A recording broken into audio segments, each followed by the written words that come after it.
Third August মানে গত 3 তারিখে হার্ট স্পেশালিস্ট যিনি আছেন ওই রাকেশ দাস ডক্টর রাকেশ দাস, ওনার বাড়ি দুর্গাচৌমুনি।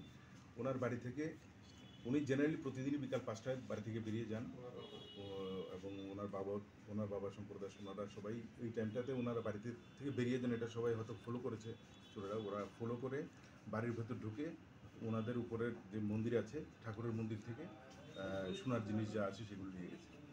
তো সব কিছু মিলিয়ে 3 ভরি হয়তো একটু বেশি হতে পারে। তো অ্যাকর্ডিংলি ওনার বাবা শঙ্কর দাস তিনি একটা এফআইআর করেছেন থানাতে। এফআইআর করার সাপেক্ষে দীপঙ্কর দেবনাথ, তারপর গোবিন্দ সিনহা এবং থারাড আলম, এদের সবাই থানার অফিসার যারা আছে সাব ইন্সপেক্টরদেরকে নিয়ে একটি টিম গঠন করেছে রানা চ্যাটার্জি ওসি থানা।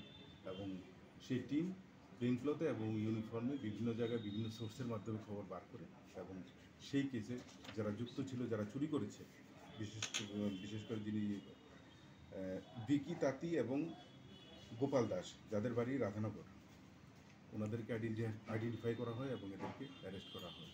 এদের পজিশন থেকে এই সোনার জিনিসগুলি পাওয়া গেছে এবং সঙ্গে একটি ছুরিও পাওয়া গেছে। তো এদেরকে আজকে কোর্টে পাঠানো হচ্ছে পুলিশ রিমান্ডের প্রয়াস সহ। ওদেরকে রিমান্ডে আনা হবে। ওরা অন্য কোনো চুরির ঘটনায় জড়িত আছে কিনা সেটা মানে খতিয়ে দেখা হবে। আর পাশাপাশি রিসেন্ট আমরা একটা জিনিস লক্ষ্য করেছি যে এসি, যাদের এসি আছে, এসির যে কেবলটা আছে মানে কয়েলটা আছে মানে সেটার তার চুরি হচ্ছে। তো সেই সম্পর্কেও আমাদের কাছে কিছু কমপ্লেন এসেছিল, সেটারও ভিত্তি করে একজনকে ধরা হয়েছে। তার নাম হচ্ছে কী নাম,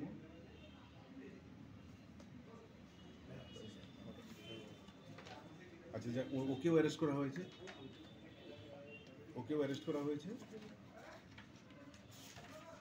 ওর নাম হয়েছে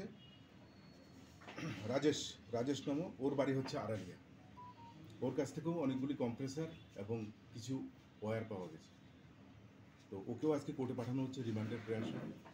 তো ওর কাছ থেকেও বিস্তারিত আমরা জেনে নেব কোথায় থেকে ওরা চুরি করেছে বা ওর সাথে আর কারা জড়িত আছে।